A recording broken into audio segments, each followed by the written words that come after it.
Assalamualaikum warahmatullahi wabarakatuh. Waalaikumsalam warahmatullahi wabarakatuh. Alhamdulillah. Alhamdulillahirabbil alamin. Alladzi ja'ala syahr Ramadan syahrul siyam wal qiyam wa tilawatil Qur'an. Wa basyirna bi lailatul qadar. Allahumma salli wa sallim ala sayyidina maulana Muhammad wa ala alihi wa ashabihi ila yaumil qiyamah, amma ba'du. Hadirin mustami'in yang dimuliakan Allah Subhanahu wa taala. Alhamdulillah kita dapat hadir kembali di majelis kita yang mulia, majelis kita yang insyaallah penuh dengan berkah, masjid yang insyaallah dapat menghantarkan kita dekat dengan Allah, dekat dengan Nabi Muhammad SAW, dan insyaallah dapat menjadikan kita bahagia di dunia sampai akhirat. Amin ya rabbal alamin. Para pendengar yang dimuliakan Allah Subhanahu wa taala, alhamdulillah kita pada malam hari ini kembali dapat hadir di majelis kita. Kita saat ini berada di malam yang ke-18 dari bulan Ramadan, yang mana bulan yang dapat menjadikan kita dekat dengan Allah, dapat menjadikan dekat kita kepada Nabi Muhammad SAW. Bulan yang dapat kita merasakan bagaimana laparnya orang yang miskin, hausnya, dahaganya orang yang tidak mempunyai uang. Bulan yang mana kita dapat melatih hawa nafsu kita, bulan yang dapat kita melatih daripada ketaatan kita kepada Allah dengan banyak ibadah, banyak dengan kita bersedekah dan lain sebagainya. Oleh karena itu, upayakan pada bulan ini kita dapat merasakan daripada apa yang dirasakan oleh para salihin, yang dirasakan oleh orang-orang yang dekat kepada Allah di malam Lailatul Qadar atau di malam Ramadan dan malam-malam di siang Ramadan dan hari-hari daripada Ramadan. Sehingga mereka tatkala sudah merasakan nikmatnya ibadah, nikmatnya taat, maka mereka lah yang pantas mendapatkan malam Lailatul Qadar. Jadi kalau kita masih bingung dengan kenikmatan Ramadan, kenikmatan puasa, kita belum merasakan kenikmatan puasa. Kalau kita masih bingung, belum merasakan kenikmatan ibadah malam hari, kita belum merasakan kenikmatan sebagai seorang tangga dan lain sebagainya, maka belum kita berarti pantas mendapatkan malam Lailatul Qadar. Oleh karena itu, upayakan kita dapat memiliki dan merasakan apa yang dirasakan oleh orang-orang salihun, yang di mana mereka di pagi dan siang hari senantiasa ibadah dan merasakan kenikmatan daripada ibadahnya. Amin ya rabbal alamin. Hadirin mustami'in yang dimuliakan Allah Subhanahu wa taala, pada malam yang ke-18 ini yang mana kita telah melalui beberapa fase kejadian-kejadian yang terjadi di bulan suci Ramadan, khususnya di 10 hari yang kedua. Di antaranya adalah wafatnya Sayyidina Aisyah. Beliau wafat tanggal 17 Ramadan atau 11 Ramadan. Wafatnya Sayyidina Khadijah Kubra. Dan juga pada tanggal 17 Ramadan kita pun masuk ke fase yaitu diturunkan Al-Quran. Nuzulul Quran. Jadi pada tanggal 17 Ramadan maka Allah turunkan Al-Quran dari Lauhul Mahfuz ila samai dunia. Dari tempat yang Allah menurunkan Al-Quran sampai ke di atas dunia kita lebih dekat. Dan dari langitnya dunia kita kepada Nabi Muhammad diturunkan secara berangsur-angsur. Pertama surah Iqra, yang terakhir surah Surah Al-Maidah, ya.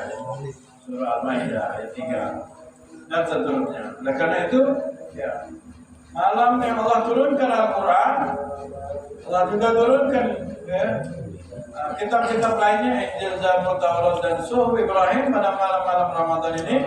Maka menunjukkan begitu mulianya kitab Al-Quran dan begitu mulianya daripada malam-malam Ramadan. Ya. Rasulullah SAW mengisyaratkan bahwasanya la ta'lamu ummati ma fi Ramadan atamanna wa yakuna sana kullaha Ramadan. Andaikan umatku merasakan begitu nikmatnya Ramadan, maka niscaya mereka akan berangan-angan berharap semua malam, semua hari ini semuanya adalah hari-hari Ramadan. Ya. Nah, kita belum merasakan kenikmatan itu karena kita masih merasakan nikmatnya tidak bulan Ramadan. Ya. Masih nikmatnya tidak puasa. Berarti kita ini belum merasakan kenikmatan ibadah di bulan suci Ramadan. Ya, sebenarnya lemak juga ya Ramadan itu. Kita tidak keluar banyak biaya di siang hari, tidak banyak pengeluaran di siang hari. Malamnya saya dengan ibadah, siang dengan ibadah. Ya, sehingga kenikmatan itu yang dirasakan oleh orang-orang saleh, ya, senantiasa perutnya lapar, sengaja dilaparkan oleh Allah biar kita mudah untuk ibadah. Nah, sekarang kita sudah lapar, Allah wajibkan kita puasa sehingga kita lapar, malas pula ibadah. Nah, bagaimana? Ya, harusnya dengan kita lapar mudah untuk ibadah, mudah untuk taat, mudah untuk mendekat kepada Allah, ya, bagi perut-perut yang kosong. Ya. Allah Subhanahu Wa Taala, ya, melalui baginda Nabi Muhammad SAW menyatakan sesungguhnya tempat makan untuk manusia ini, yaitu lambung kita yang terbaik adalah di saat kita dalam keadaan kosong. Dan tempat lambung manusia itu yang terburuk adalah di saat lambung perut mereka dalam keadaan berisi. Jadi saat lambung kita kosong, pasti energi positif itu mudah kita dapatkan. Kayak diajarkan ibadah sunnah, puasa sunnah, kayak diajarkan sedikit makan. Kenapa? Biar lambung kita tidak banyak berisi sehingga semangat untuk ibadah. Ya. Kayaknya jangan sampai kita sudah mewajibkan puasa, dicontohkan oleh Nabi, malas kalau masih ibadah. Ya, kemudiannya malas, bahagiannya malas, tahajud kita malas, ngaji malas, ya sudah. Nah, berarti dengan keabsahan sudah, ya, tidak mempan. Peluru-peluru, persiapan, didikan Allah kepada kita semuanya. Nak jadi apa lagi ya? Oleh karena itu, ya, ibadah Ramadan ini adalah ibadah yang luar biasa. Ya, diturunkan Al-Quran dan juga tidak kalah pentingnya pada bulan tanggal 17 Ramadan ini, tanggal terjadinya perang Badar. Perang Badar yaitu perang yang dihadiri oleh Nabi Muhammad SAW, termasuk peperangan yang pertama kali dalam Islam, ya, yang dihadiri oleh Nabi Muhammad SAW, yang mana pada saat itu jumlah pasukan kaum muslimin sangat sedikit dan kaum kafir, orang kafir Quraisy itu 3 kali lipat banyaknya. Sehingga ya, mereka kaum muslimin melihat jumlah orang-orang kafir yang begitu banyak, ada yang sudah malas, tidak semangat, takut untuk berperang melawan kafir karena banyaknya. Akhirnya dengan doa Nabi Muhammad SAW yang mengatakan, ya Allah, andaikan kau kalahkan umat Islam, maka kami tidak menjamin lagi ya, ada orang yang sujud kepadamu. Ya Allah, kau bantulah kami sehingga turunlah bantuan tentara ya, diceritakan ya, kaum muslimin ataupun orang kafir langsung melihat banyak tentara yaitu para malaikat yang turun pada saat itu. Jumlah kaum muslimin sebenarnya 313. Maka sesungguhnya jumlah kaum muslimin pada saat itu ada 3.313. 3.000 tentara malaikat Allah SWT turunkan. Sehingga orang-orang kafir yang berjumlah 3 kali lipat 950 orang, ya mereka melihat, ada yang melihat langsung, ya begitu banyak tentara-tentara Allah SWT para malaikatnya, sehingga mereka itu ya melihat kejadian peperangan pada saat itu, mereka ada yang terheran-heran, dan orang kafir, orang muslim pun terheran-heran. Mereka sebelum memenggal kepalanya sudah terpenggal duluan. Bukan mereka yang membunuhnya, tapi para malaikat. Dan ada tanda-tandanya. Kalau orang-orang kafir Quraisy itu terbunuhnya ada bekas hangus, ada hangusnya, nah itu berarti malaikat yang membunuhnya. Tapi kalau manusia, kaum muslimin yang membunuhnya tidak ada hangus, biasa baik, darah baik. Tapi kalau ada hangusnya, ini berarti para malaikat. Jadi tidak tanggung, bukan lagi darah tapi hangus. Hangus badan itu. Oleh karena itu, ya, masa Ramadan, ya sebenarnya bukan untuk kita bermalas-malasan, bukan kita untuk lemas, ya, dari melakukan aktivitas lainnya, ya, walaupun urusan dunia kita. Ini perang pada saat itu Nabi dan sahabat-sahabatnya berperang, bukan perang melawan kawan, bukan, tapi kafir Quraisy yang keras-keras mereka. Ya, berperang melawan mereka. Akhirnya dengan bantuan ya Allah Subhanahu wa taala, Allah menangkan kaum muslimin perang Badar pada saat itu, hingga menjadi kuatlah sedikit demi sedikit kaum muslimin di kota Makkah. Itu terjadi pada bulan suci Ramadan. Ya, jadi kita harus kuat. Kalau kita betul-betul mengaku kaum muslimin yang beriman kepada Allah, maka kita harus ya melihat kembali bagaimana sejarah kaum muslimin, ya, sahabat-sahabat Nabi bersama Nabi Muhammad SAW berperang melawan kafir Quraisy. Dan yang berikutnya tidak kalah pentingnya, yaitu terjadinya pembukaan kota Mekah ya, pada tanggal 8 Hijrah.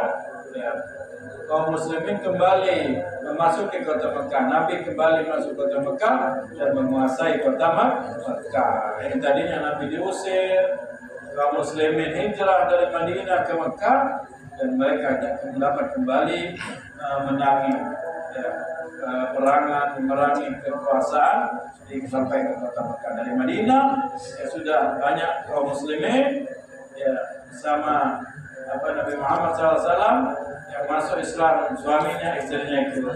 Yang masuk Islam, suaminya, anak-anaknya ikut. Ya, kemudian begitu pun juga yang masuk Islam, istrinya, suaminya ikut. Sehingga sekeluarga mereka semua Islam, sehingga tambah banyak kaum muslimin yang ada di kota Madinah penuh. Dan sejak itu kemudian ya kota Makkah, kafir-kafir Quraisy sudah mulai melemah dan dapat dikuasai kembali oleh baginda Nabi Muhammad SAW. Kota Makkah Al-Mukarramah yang tadinya mengintimidasi Nabi, yang mereka takut kepada Nabi Muhammad SAW. Hingga ulama sejarah sirah mengatakan, tatkala Nabi Muhammad SAW sahabat yang lain melihat yang menoleh ke belakang, jumlah kaum muslimin sudah banyak, sampai 124.000 jumlahnya. Begitu banyak yang kaum muslimin pada saat itu. Di Fathu Mekah, bukaan kembali kota Mekah dikuasai oleh orang-orang Islam. Nah, itu terjadi pada tahun tanggal sekitar 17 Ramadan, bulan suci Ramadan. Jadi banyak sejarah-sejarah yang dapat mengingatkan kita dengan memori sejarah Islam, sejarah kaum muslimin yang mana penuh dengan hikmah, penuh dengan pelajaran. Ya. Dan juga terutama bulan suci Ramadan, bulan yang penuh kita diwajibkan ibadah, diwajibkan kita puasa, diwajibkan kita untuk melakukan ketaatan kita kepada Allah Subhanahu wa taala. Sayyidina Umar bin Khattab beliau mengatakan apa? Beliau dalam doanya menyatakan menyambut bulan suci Ramadan, marhaban bi syahrin mutahhirun lidunubina. Marhaban bi syahrin mutahhiruna lidunubina. Mutahhirun lidunubina. Ya Allah, selamat datang pada bulan yang dapat mensucikan dosa-dosa kita. Dosa-dosa kita semuanya dapat suci, lebur, habis di bulan suci Ramadan. Ya. walaupun kita bersantai, walaupun kita lemas, walaupun kita dalam keadaan posisi yang tidak terbaik kita, ya, namun itu semua dapat menghapuskan dosa-dosa kita. Ya, makanya orang-orang mukmin itu, mereka itu kenapa lemas? Karena dalam nuansa mengalahkan nafsunya. Kenapa kita dalam keadaan loyo? Ya, loyo kita berperang melawan hawa nafsu kita. Ya, tadinya biasa makan, tak berhenti makan, ya, tak berhenti minum, tak berhenti jajan, ya, makan terus, akhirnya dikalahkan nafsunya sehingga nafsu kita tunduk, ya, mengikuti mengikuti keinginan kita untuk ibadah, keinginan kita untuk makanya kadang-kadang jasmani kita, kadang-kadang rohani kita kepengen ibadah, rohani kita kepengen banyak taat, rohani semangat kita terpengen puasa sampai sore, puasa yang sebenarnya puasa. Malam ibadah banyak-banyak, tahajud malam, ngaji 2 juz malam tiap hari. Dan jasmani rohani kita kepengen ibadah yang banyak, tapi apa daya sekarang jasmani kita tidak mampu dan tidak kuat. Ya, makanya inilah perbedaan antara sehat dan afiat. Ya, antara sehat dan afiat. Ya. Kalau sehat itu sehat jasmani, kalau afiat itu sehat rohani. Makanya kita minta dikuatkan oleh Allah SWT jasmani dan rohani, sehat dan afiat, zahir dan batin. Jasmani dan rohani kita disehatkan. Maksudnya apa? Kalau kita kepengen mengaji 1 juz sekali duduk, kita bisa mampu dan kuat untuk mengaji 1 juz sekali duduk. Tatkala berarti apa? Jasmani kita kuat, rohani kita tadi yang semangat. Ya, kita semangat untuk tahajud 10 rakaat tahajud setiap malam. Jasmani rohani kita semangat, jasmani kita kuat, mampu, sanggup melakukannya. Nah, ini yang berarti selaras, seimbang jasmani dan rohani. Ya, karena itulah ngaji bagus, nak pengen sejus, mau langsung 2 lembar mau, berarti tidak selaras. Ya, jasmani dan rohani kita semangat, jasmani kita sedang ngantuk. Nah, ini yang kita minta kepada Allah agar kita dikuatkan juga jasmani kita untuk ibadah. Ya. Makanya kalau kita sudah main, kalau kita sudah senang-senang, ya, jasmani kita kuat. Ya, sebenarnya rohani kita sebenarnya lemah. Rohani itu bisa kuat, bisa hebat tatkala diajak untuk ibadah. Ya, makanya dengan puasa rohani kita tambah kuat dengan puasa. Dan dengan puasa mendidik jasmani kita kuat. Jadi kalau jasmani kita, zahir kita ini, ya, kalau diajak untuk ibadah kadang lemah, malas. Diajak untuk kebaikan malas.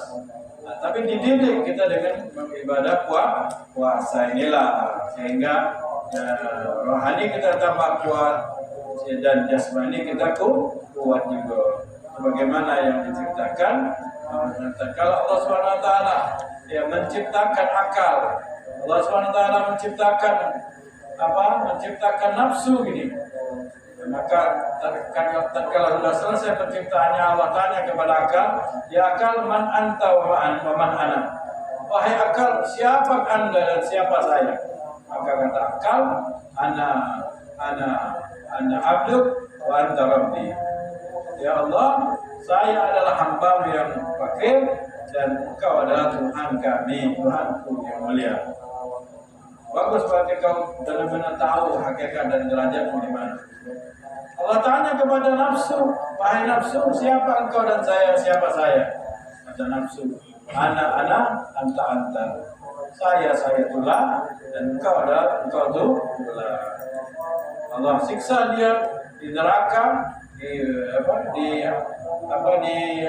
disiksa dengan api neraka yang panas, dan kemudian setelah 100 tahun ditanya seperti itu juga masih membangkang, disiksa lagi dengan lapar, maka nafsu itu menjadi merasa tersiksa dengan kelaparan. Sehingga kalau ditanya, mana anta Rabbi wa ana abdu, baru disiksa dengan lapar, nafsu itu tunduk. Makanya Allah wajibkan kita, Allah didik kita untuk berbuat puasa agar nafsu kita ini bisa tunduk kepada Allah Subhanahu wa taala. Makanya jangan kita, Allah sudah mengajarkan kita untuk berpuasa, mengalahkan nafsu, kita besar-besarkan malah ya. Nafsu tadi diajak tidur, nafsu tadi diajak untuk meningkatkan nafsu lagi, sehingga nafsu kita yang telah dididik oleh Allah SWT tadi itu menjadi hilang ya, manfaatnya. Oleh karena itu ya, jadikan nuansa Ramadan kita adalah nuansa yang kita dapat mendidik hawa nafsu kita, mendidik jasmani kita, sehingga jasmani kita ya, tambah supaya bisa kuat ya, semangat dalam melakukan ibadah kepada Allah Subhanahu wa taala. Cucunya daripada Sayyidina Hasan Al-Basri, ulama besar, beliau mengatakan, beliau salah satu utayan katanya, tatkala beliau melintas pada sekelompok orang yang mana orang itu sedang asik dengan tertawa dan senda guraunya di bulan suci Ramadan. Akhirnya dia mengatakan, wahai orang-orang yang gembira, maka ketahuilah, karena ada banyak kelompok orang-orang yang ada di bulan suci Ramadan, mereka ya, tidak merasakan ya, rahmat Allah Subhanahu wa taala yang turun yang banyak. Mereka tidak merasakan keutamaan yang fadilah Allah membagikan derajat. Mereka tidak merasakan Allah Subhanahu wa taala mengampunkan dosa-dosa di bulan suci Ramadan.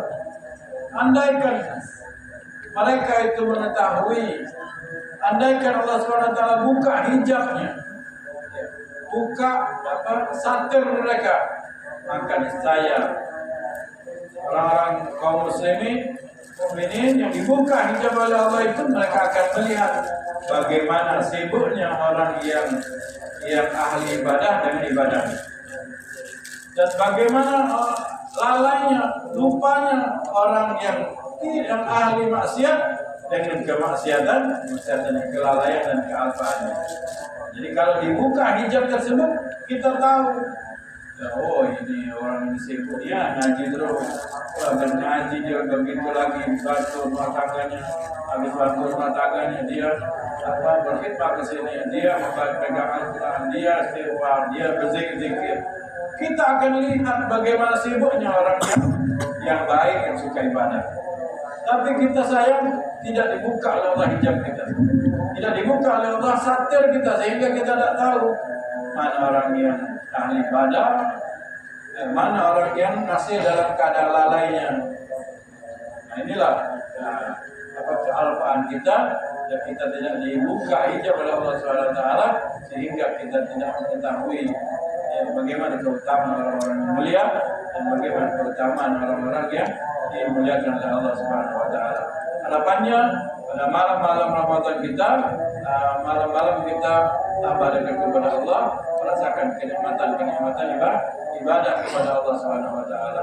Ya, sungguh heran kata beliau, ya, orang yang mana malamnya, harinya di bulan suci Ramadan sibuk dengan ibadah, dia tidak sibuk dengan ibadah dan taatnya. Nah, inilah kerugian orang-orang yang jauh dari Allah, jauh dengan ibadah kepada Allah Subhanahu wa taala. Makanya harapannya Ramadan kita ya tambah kita semangat, tambah hari, tambah kita tambah kita dekat kepada Allah Subhanahu wa taala. Karena hari-hari kita adalah hari-hari yang kita harus isi dengan ibadah, malam yang kita harus gunakan untuk menghadap malam Lailatul Qadar. Dan juga harapannya kita senantiasa semangat dalam sholat tarawih kita. Ya, kalau di sini kan kita 21 rakaat, ya, 23 rakaat, ya, witirnya 3 rakaat. Ya. Karena keutamaan witir tarawih juga ini luar biasa sekali. Ya. Walaupun hadis yang lain, kita mengambil hikmah akan keutamaan orang yang melaksanakan sholat tarawih. Ya. Orang yang melaksanakan sholat tarawih di setiap malamnya mendapatkan kedudukan yang luar biasa. Ya, sampai pada malam tarawih pada malam hari ini mendapatkan keutamaan yang luar biasa. Sama dia seperti mendapatkan keutamaan, ya, dapatkan keutamaan semua yang pahala dia dapatkan pada malam ini. Orang yang sholat tarawih malam besok begitu pun dia dapatkan keutamaan yang besar. Orang yang sholat tarawih witir pun dia mendapatkan keutamaan yang besar. Ya, salah satunya adalah Allah witrun yuhibbul witr. Allah Subhanahu wa taala itu memiliki sifat yang ganjil, maka lakukanlah ibadah yang sifatnya ganjil, yaitu sholat witir. Mudah-mudahan banyak kita dapatkan keutamaan malam daripada mana malamnya kita mendapatkan derajat di sisi Allah, malamnya kita sudah diterima ibadah kita selama 83 tahun, malamnya Allah Subhanahu wa taala memerintahkan kepada malaikat untuk mencatat nama kita sebagai orang yang memiliki tanaman-tanaman di surga. Malamnya Allah Subhanahu wa taala menyuruh malaikat untuk untuk menyiapkan bidadari-bidadarinya. Malamnya bagi yang mendapatkan Lailatul Qadar sudah Allah catatkan disuruh bersiap-siap ke surga Firdaus mendapatkannya. Itulah antara keutamaan orang-orang yang mendapatkan malam Lailatul Qadar. Mudah-mudahan Allah Subhanahu wa taala diberikan kepada kita, tempatkan kepada kita mendapatkan malam Lailatul Qadar. Amin ya rabbal alamin. Ini saja yang dapat saya sampaikan. Maaf. Mudah-mudahan Allah Subhanahu wa taala terima puasa kita, terima ibadah kita, terima doa-doa kita, munajat kita, sehingga kita dapat merasakan kenikmatan sebagai hamba-hamba yang soleh. Amin ya rabbal alamin. Assalamualaikum warahmatullahi wabarakatuh. Waalaikumsalam warahmatullahi wabarakatuh.